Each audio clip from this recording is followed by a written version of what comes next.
1989년 11월 9일 세계사에 크게 기록될 엄청난 사건이 발생했다. 베를린 장벽이 무너진 것이다.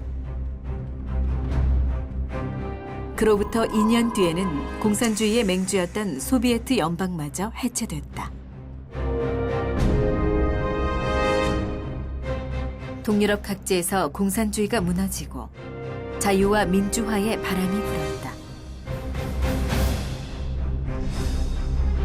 20세기를 뒤흔들었던 냉전 시대의 종말이었다. 하지만 이 모든 것은 어느 날 갑자기 벌어진 일이 아니었다.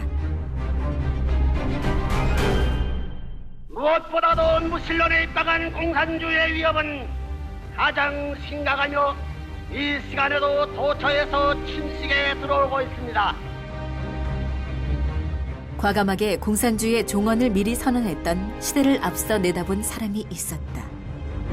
In 85, I think you heard the conference in Geneva. He said this will be we are coming to the end of Soviet system.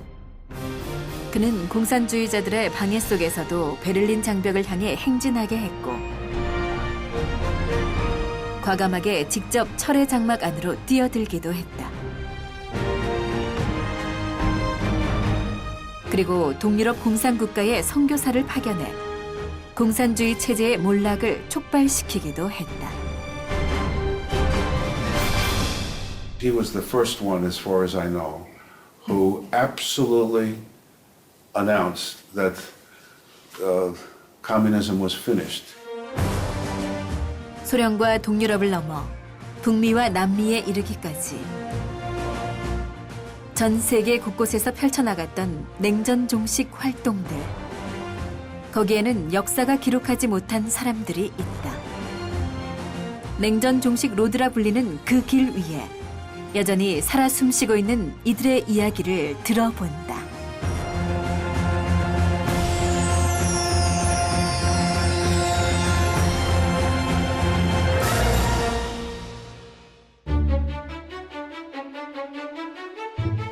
유럽 대륙의 중앙에 위치한 오스트리아. 수도 비엔나에 대해 사람들이 품고 있는 기억들은 다양하다. 어떤 이들에게는 하얀 휘핑크림을 듬뿍 얹은 비엔나 커피로 기억되며 또 어떤 이들에게는 영화 비포 선라이즈 속 로맨틱한 여행지이며 베토벤과 모차르트가 떠오르는 음악 거장의 도시가 되기도 한다.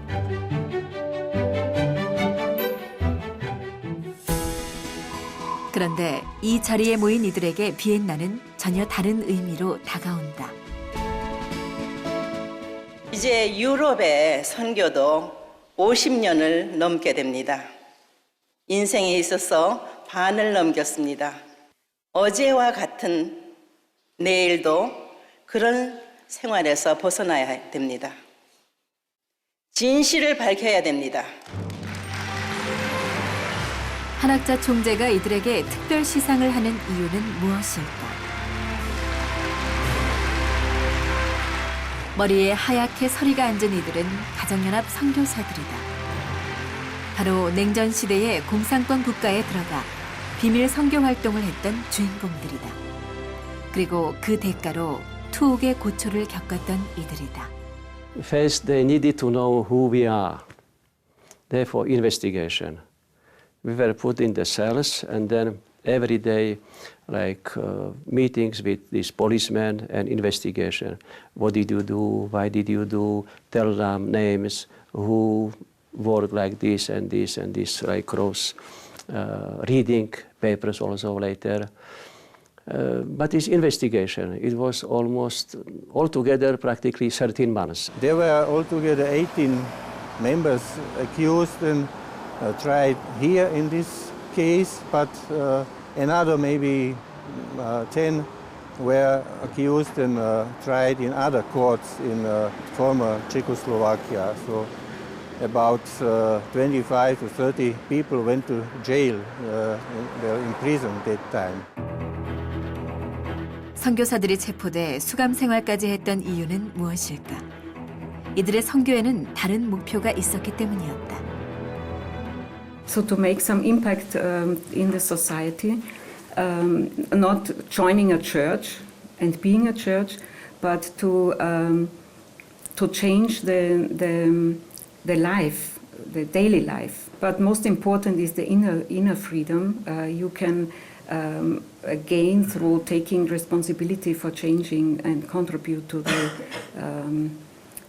reconciliation and unification. 이는 결국 마르크스 레닌주의에 반하는 활동이었다. 이처럼 공산주의의 붕괴를 위해 동유럽 공산국가에 잠입해 펼친 통일교회의 비밀 선교. 그들은 이것을 나비작전이라 했다. 그렇다면 나비작전은 언제부터 시작된 것일까? 시작은 1965년 문선명 한학자 총재의 유럽 방문부터 거슬러 올라간다. 방문 이후 통일교회 오스트리아 협회장이었던 폴 워너는 동구권의 선교사 파견을 준비했다. 이때 선교사로 물망에 오른 이가 에밀리아 스테벌이었다. She was born in Slovakia before Second World War, but because her parents belonged to the German minority, after World War II has finished, they were forced to leave the country overnight. And so she wanted to renew the Slovak language. So she started to study Slovak language, which she didn't speak very well. And this was accepted as a good cause by the authorities. 에밀리아 스테벌은 한국과 한국 문화를 사랑했던 인물이었다.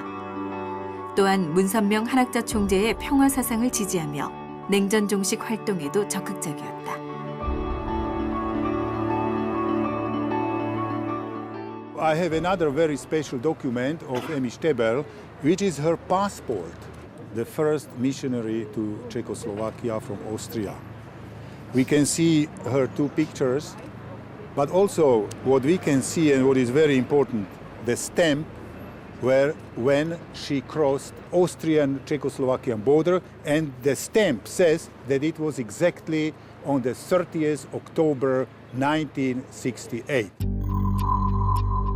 에밀리아 스테벌을 비롯한 많은 선교사들이 체코슬로바키아에 잠입했고 200여 명에게 선교하는 성과를 거뒀지만 곧 탄압의 대상이 되고 말았다. 공산주의 체제 하에서는 종교 활동 자체가 불법이었지만 특히 자유와 평화, 승공 사상이 담긴 통일교회의 원리가 문제였던 것이다. First was arrested on August 1973, one brother from one city, and then after 1 month, practically all these key leaders was arrested. Yeah. And then September and October and November also others members from small cities. Yes. This case was a so-called showcase, a political case that the Communist Party and the main committee of the party was watching this case every day, and we could do nothing, and also our lawyers could do nothing against this court because the sentences were already clear before the court case started. 체코슬로바키아 브라티슬라바 지방의 도시에서 검거된 선교사들은 모두 유죄 판결을 받았다. 그들은 짧게는 1년, 길게는 4년의 징역형을 선고받고 수감됐다. 그리고 수감된 선교사들 중 24살이었던 마리 지브나가 순교하는 일이 발생했다. This was maybe 3 months before the court case started, and it was exactly on Easter Day, Easter Sunday, when she died. Until now, so not clear situation on standing. 마리 지브나의 죽음은 의문투성이었다. 하지만 원인을 밝힐 수도 문제 제기를 할 수도 없었다. They came home, they opened it in spite of the they were forbidden, and they saw that Maria's hair was completely white. Yes, so probably something must happen at the cell that she changed like this, yeah, and something on her neck was like red line, yeah, on her red. That probably she was really murdered. 체코에서의 대대적인 탄압을 겪은 이후 나비 작전은 소강 상태에 빠졌다.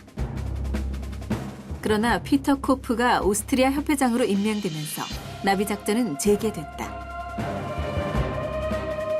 이번에는 더 철저한 준비가 필요했다. 오스트리아 비엔나에서 160km 떨어진 가플란츠. 이곳에서 나비 작전을 위한 준비가 시작됐다. At the end, there was a great meeting, and we all from Austria had some meeting, and we came here. And there, I was also asked if I want to learn some Eastern language. And I volunteered for Hungary and for Russia. 현지 언어와 문화를 배웠을 뿐만 아니라 공산주의의 맹점을 말해줄 수 있는 사상적 대안인 승공이론과 통일 원리도 공부했다.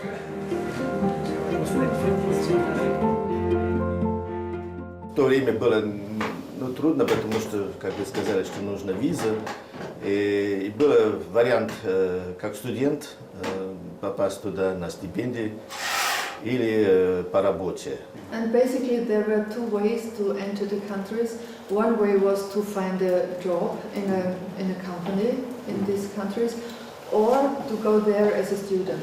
One of our main goals was to integrate in these countries, to learn the language, the culture, and not be put in the prison, because there was this bad experience in Czechoslovakia before.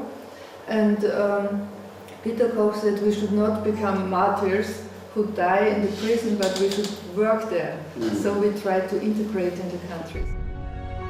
철저한 준비 끝에 동유럽 공산권 국가에 입국한 선교사들은 공산주의 붕괴를 위해 전방위로 활약했다. 1990년대 초 베를린 장벽이 무너지고 공산주의가 몰락할 때까지 이들의 목숨을 건 비밀 선교는 계속됐다. 한편 문선명 한학자 총재는 미국을 중심으로 공산주의와의 투쟁을 전개하고 있었다. 특히 1976년 9월 18일 워싱턴 모뉴먼트 광장에서 30만 명이라는 대규모 군중이 운집했던 날, 문선명 총재는 공산주의 척결을 강력하게 주장했다. 무엇보다도 무신론에 입각한 공산주의의 위협은 가장 심각하며 이 시간에도 도처에서 침식에 들어오고 있습니다. 이것은 단지 미국만의 문제가 아니고 하나님에게 있어 그리고 모든 종교인과 온 자유세계인들에게 있어 심각하고도 절박한 문제입니다. 하나님께서 200년간 준비하신 미국은 크게 각성하고 하나님께서 분부하신 정차대한 세계적 사명을 다하여야 할 것입니다. 문선명 총재에 대한 환호와 지지가 높아지자 이를 견제하는 움직임이 미국 내에서 조직적으로 일어났다. 대표적인 사건이 문선명 총재가 탈세 혐의로 기소된 일이었다. 은행에 예금한 선교기금에서 생긴 이자 소득세를 신고하지 않고 탈세했다는 것. 이것이 뉴욕 검찰청의 기소 사유였다. 이에 대해 당시 미국 의회 인사를 비롯한 많은 이들이 종교적 편견과 탄압이라고 강력하게 비판했다. Echoes what I said 30 years ago when I chaired a hearing on the state of religious freedom in the Senate Judiciary Subcommittee on the Constitution. In June 1984, I reminded everyone of the deep heritage of religious freedom in America, but noted the concern of many that, quote, the present climate for religious liberty in America is not all it should be.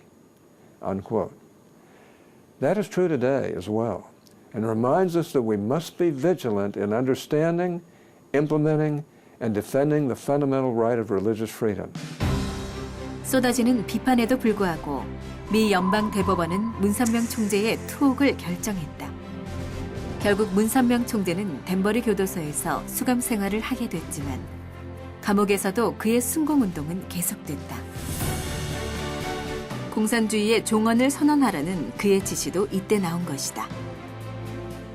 Dr. Moon was in Danbury prison, but he met with Dr. Morton Kaplan, University of Chicago political science distinguished professor, and they discussed doing a conference. And Dr. Moon said this should be the fall of the Soviet Empire. 당시 카플란 박사는 공산주의가 멸망할 수도 있다고 가능성만 표현하자고 했지만 그는 명확하게 공산주의의 종언을 선언해야 한다고 했다. Dr. Kaplan was uncomfortable, but he thought about it over and then eventually agreed to that idea. So in Geneva, we had this major conference. Many scholars came from all over the world.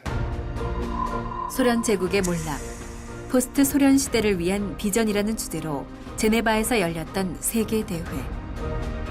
이 자리에서 나온 공산주의의 종언 선언은 참석했던 학자들뿐만 아니라 전 세계 언론에도 큰 충격을 줬다.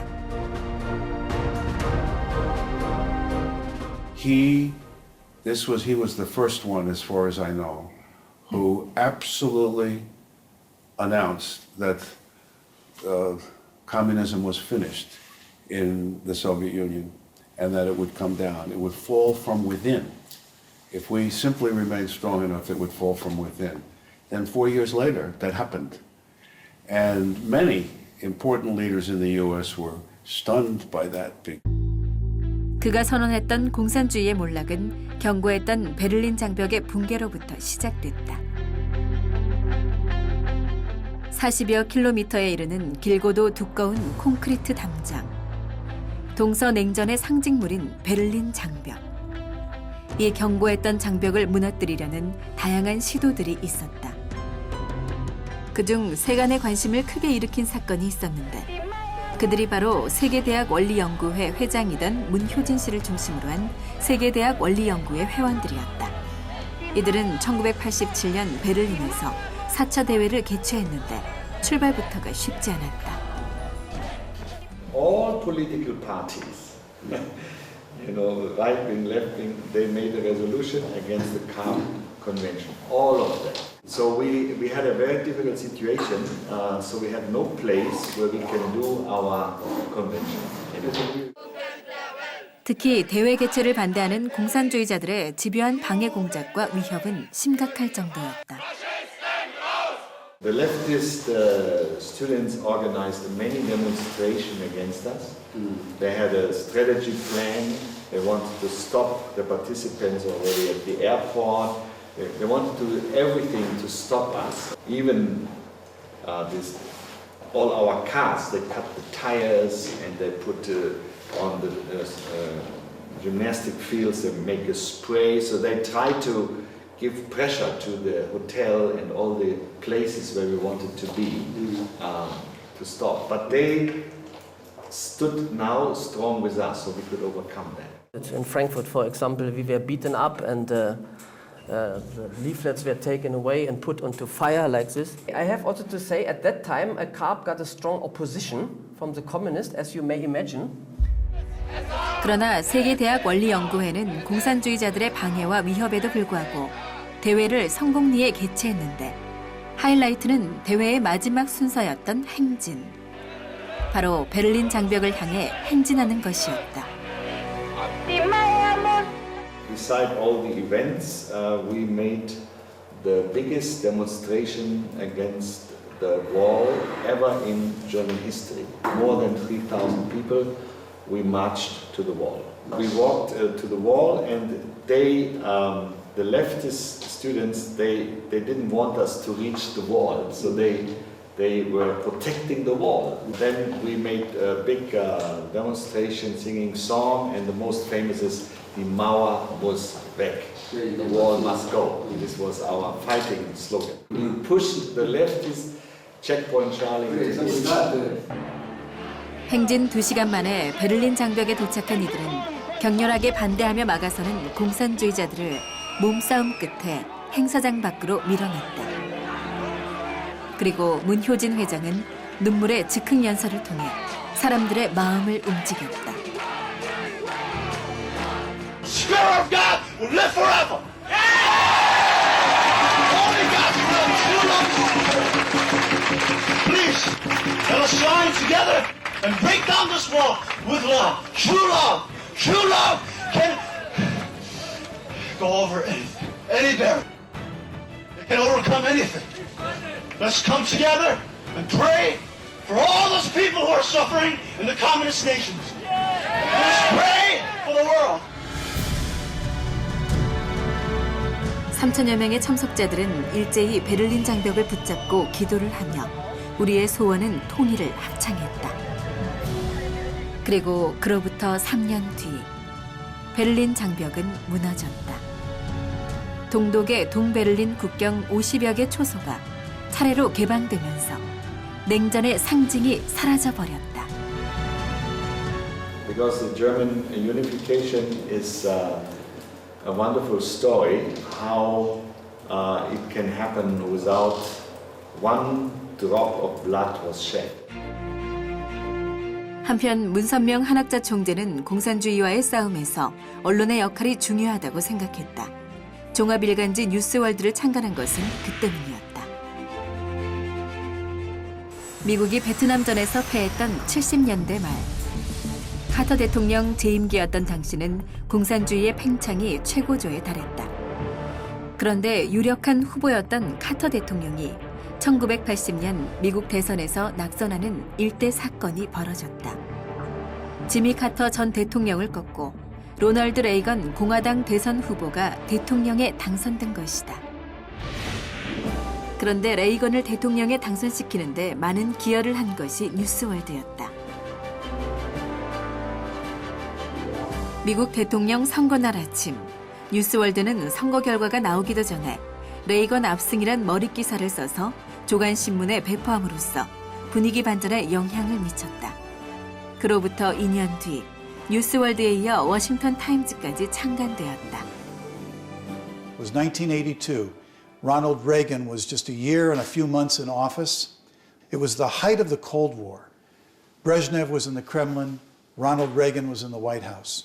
The world was really affixed with fear about the potential of the Cold War. They knew that America needed another voice, but it was a voice not like the liberal mainstream media, the New York Times, the Washington Post, or the network news at the time.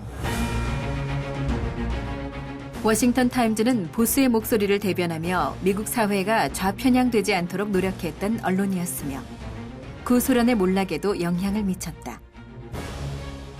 당시 레이건 대통령은 전략방위구상, 즉 소련의 미사일을 우주 공간에서 격파한다는 방어 계획을 추진하고 있었다. 전략방위구상으로 미국과 소련의 군비 경쟁이 시작되자 이에 대한 반대 여론이 들끓었지만 워싱턴 타임즈는 이 정책을 지지하는 사설과 기사를 내보냈다. 그로 인해 레이건 정부의 전략방위구상은 힘을 얻었고 그 결과 미국과 군비 경쟁을 하다 경제적 여력이 없어진 소련이 결국 백기를 들게 된 것이다. It wasn't always the popular thing to do, but you were a loud and powerful voice. Like me, you arrived in Washington at the beginning of the most momentous decade of the century. Together we rolled up our sleeves and got to work. And, oh yes, we won the Cold War. 문선명 한학자 총재는 영향력 있는 언론사를 만드는 것을 넘어 세계 언론계의 새로운 시대의 방향을 제시하기도 했다. 대표적인 것이 세계 언론인 회의였다. 1978년 뉴욕에서 첫 대회를 열었던 세계 언론인 회의를 모스크바에서 개최하는 성과를 냈다. 1990년 4월 8일 문선명 한학자 총재는 공산주의의 심장부 모스크바에 들어섰다. 그리고 고르바초프와의 회담이라는 역사적인 만남을 이뤄냈다. 순공주의자인 종교 지도자와 공산권의 수장의 만남은 그 누구도 상상하지 못했던 일이었다.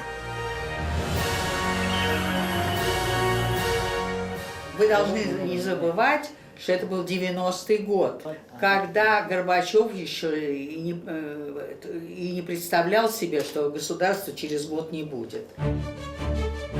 그들은 고르바초프와의 회담을 통해 종교의 자유를 약속받았다. 그리고 개혁과 개방을 추진하는 고르바초프에게 힘을 실어줬다. At that moment, he would be the first one that would want to reach out and offer some type of help. That's really unusual because not many political leaders felt like that. When he went to Moscow and when he went to Pyongyang, in both cases, he was strong in what he said, but he was generous in how much he was willing to offer to build the bridge. 문선명 한학자 총재의 강력한 메시지는 소련 내 언론에 대서특필됐고 소련 국민들에게 신선한 충격을 안겨주며 점차 그 영향력을 확대해갔다. 이러한 분위기 속에서 그는 본격적으로 고르바초프 대통령을 돕는 활동을 시작했다. 그중 하나가 소련의 대학생 3,500여 명을 미국으로 초청해 특별 교육을 했던 일이다.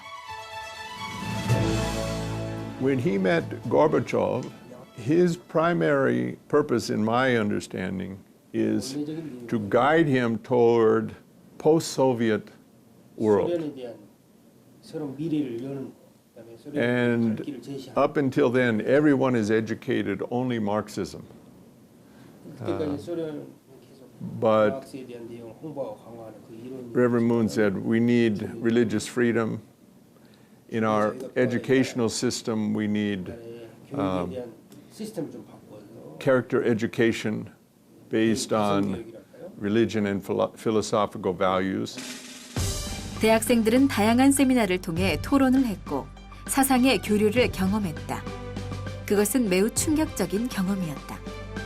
공산주의 사회에서는 할 수 없었던 일이기 때문이었다.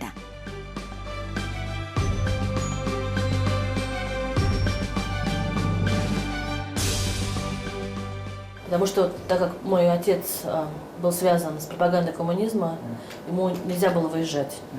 Так как у меня родители химики, они связаны с химическим оружием, в общем, они подписывали подписку о невыезде. Соответственно, с родителями я никогда не ездила за границу. Поездка была шоком прежде всего. Совершенно другая культура, по-другому ведут себя люди совершенно. Кроме того, мы были настроены всегда, что Америка – это враждебная страна. Поэтому было очень страшно, что там произойдет. 자본주의 사회를 경험한 이들은 소련을 변화시켰다. 1991년 공산주의로 회귀하려는 쿠데타가 발생했을 때 이 젊은이들이 중심이 되어 쿠데타를 저지했던 것이다. Но народ этого не хотел. Они хотели вернуться в СССР. Они хотели. Да, они хотели. Народ это выступил против них. И 3 человека погибли под танком. 3 человека погибли, которые из выступавших против этого. Они потом были торжественно похоронены. Этот комитет просуществовал 4 дня. 결국 쿠데타는 실패했고 공산당이 해산되는 결과를 가져왔다. 그리고 1991년 옐친 대통령의 러시아 공화국을 비롯한 여러 공화국이 소비에트 연방을 탈퇴하자 마침내 소련은 해체되었다. 1922년 탄생한 인류 최초의 사회주의 국가 소련이 70년 만에 역사 속으로 사라져버린 것이다. 한편 중남미에서는 공산주의가 빠르게 확산되고 있었다. 1959년 쿠바가 공산화된 이후 공산혁명의 불길이 중남미 대륙에 상륙한 것이다. 문선명 한학자 총재는 남미의 공산화를 막기 위해 전직 국가 수반을 중심으로 승공운동을 하는 카우사를 창설했다. 카우사를 통해 승공교육과 캠페인을 대대적으로 실시, 남미의 적화를 막는 데 크게 기여했고 당시 해방 신학의 허상에 빠져 공산화되어 가던 중남미의 교회 분위기를 바꿨다. The response to causa in Latin America, sorry I have to go quickly, but basically the response was very positive. Ricardo de la Sierra, he's a very famous Spanish writer. And he died last year. He was also a minister of culture of Spain. But in one of his books, a book which deals with Marxism, this is a quote. It says, "It seems to me that the Causa Lecture Manual offers the best analysis of Marxism-Leninism in print." 카우사는 파라과이, 우루과이, 아르헨티나를 비롯해 남미 전역을 순회하며 연달아 세미나를 열었는데 가는 곳마다 크게 환영받았다. 1960년대 말부터 꾸준히 이어갔던 남미 정상들과의 회담이 카우사의 성공적인 활동에 큰 역할을 했다. Pero que sin embargo podíamos entendernos y compartir muchos valores fundamentales. Defensa de la familia, defensa de la convivencia de las religiones, defensa de la paz. 카우사가 가톨릭 국가인 남미에서 공산주의를 몰아내는 일에 앞장서자 로마 교황청에서도 격려를 아끼지 않았다. 카우사는 워싱턴 타임스, 국제승공연합과 더불어 공산주의를 붕괴로 이끄는 삼두마차였다. 한편 한반도는 해방 이후부터 줄곧 전쟁의 위협과 좌우익의 이데올로기 대립이 계속되고 있었다. 1960년대에 들어서면서 북한은 조총련을 앞세워 일본에서 공산주의 활동을 적극적으로 전개했다. 문선명 한학자 총재는 일본 전역에서 승공대회를 열어 공산주의의 실상을 알렸고 그 결과 공산당 국회의원을 낙선시키는 파란을 일으켰다. 한편으로는 분단 이후 처음이었던 조총련 동포의 미국 방문에 이어 고국 방문까지 성사시켰다. 특히 1974년 조총련 동포의 고국 방문은 냉전 시대 남북 대화로 가는 디딤돌을 놓는 쾌거였다. 남북 간의 대화와 화해의 물꼬는 텄지만 긴장과 갈등, 그리고 화해로 이뤄지는 악순환은 여전히 반복됐다. 소련이 붕괴된 1991년, 문선명 한학자 총재는 체제 위협을 심각하게 느끼고 있을 북한이 오판할 수 있다고 생각했다. 또다시 민족적 불행이 올 수도 있다고 생각했던 그들은 북한과 대화하기 위해 다각도로 노력했다. 기술 협력을 통한 동반 성장이라는 명목으로 독일의 우수 공업 기술을 남북한이 동시에 공유하자는 제안은 북한을 대화의 장에 끌어내는 하나의 중요한 계기가 되었다.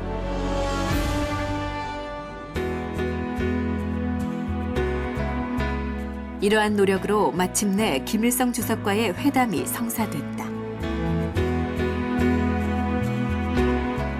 1991년 남한의 사회 인사가 공식적으로 방북을 하고 김일성 주석을 만난 것은 이례적인 사건이었다.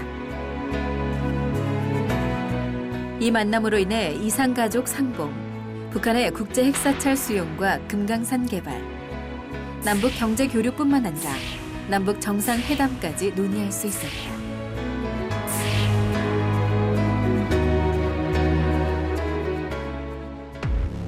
전 세계 곳곳을 누비며 활발하게 펼쳤던 문선명 한학자 총재의 냉전 종식 활동은 목숨을 건 일이기도 했다. 최근 종교 갈등으로 인한 세계 각국에서 발생하고 있는 테러. 그들도 테러의 위협에서 비껴갈 수 없었다. 1976년 1월 23일 프랑스 파리의 빌라 오블레 교회에서 폭탄 테러가 발생했다. 며칠 뒤 1월 29일에도 시위대 약 300명의 습격으로 프랑스 르네의 전도서 기물이 파손됐다. 미국에서는 납치와 암살 시도도 끊이지 않았다. 1984년 11월 27일 미국 연방수사국 FBI는 납치됐었던 워싱턴 타임즈의 사장 박보이 씨를 구출했으며 납치범들을 체포했다고 밝혔다. 문선명 한학자 총재는 숱한 테러의 위협에도 불구하고 냉전 종식 활동은 끝내 멈추지 않았다. 냉전이 계속되는 한 인류의 평화는 요원하다고 믿었기 때문이었다. 미국에서 남미에 이르기까지 공산주의의 심장부인 소련과 동유럽 구석구석, 그리고 한반도와 일본에 이르기까지 이어지는 냉전 종식 로드에는 공산권 대표 인사들과의 만남이 있었다. 승공운동의 수장이자 종교 지도자인 그들이 어떻게 공산주의 국가의 대표들을 만날 수 있었던 걸까?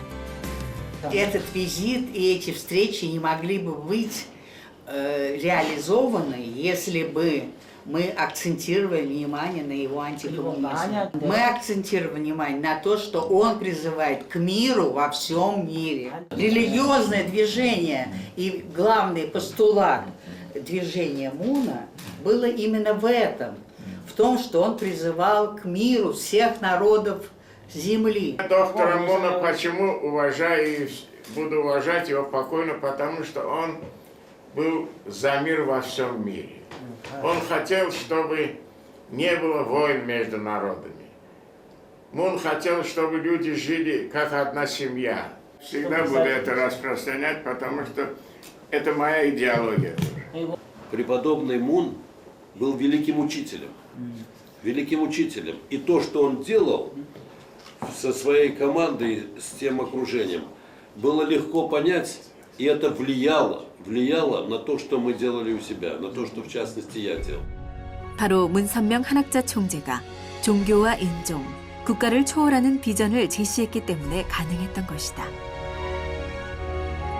냉전 시대 그 이후 그들이 주창했던 초종교 평화 사상은 더욱 꽃을 피우고 있다. 한학자 총재는 공산주의가 무너진 뒤 가치관의 혼란을 겪고 있는 동유럽을 순회하며 가정의 중요성을 전파했다. 서양의 물질 만능주의가 확산되고 있는 중국에도 국제교육재단을 만들어 무너진 전통과 도덕과 정신 문명의 가치를 일깨우는데 힘을 쏟으며 냉전 시대 이후 새로운 비전을 만들어갔다. 냉전 종식 로드 위에 꽃피었던 평화 메시지는 멈춤 없이 다시 시작되고 있다. 이제 더 강한 신념과 굳은 의지를 갖고 가는 길이 펼쳐지고 있다. 그 길은 종교와 인종, 국가를 초월하는 새로운 평화의 길이 될 것이다.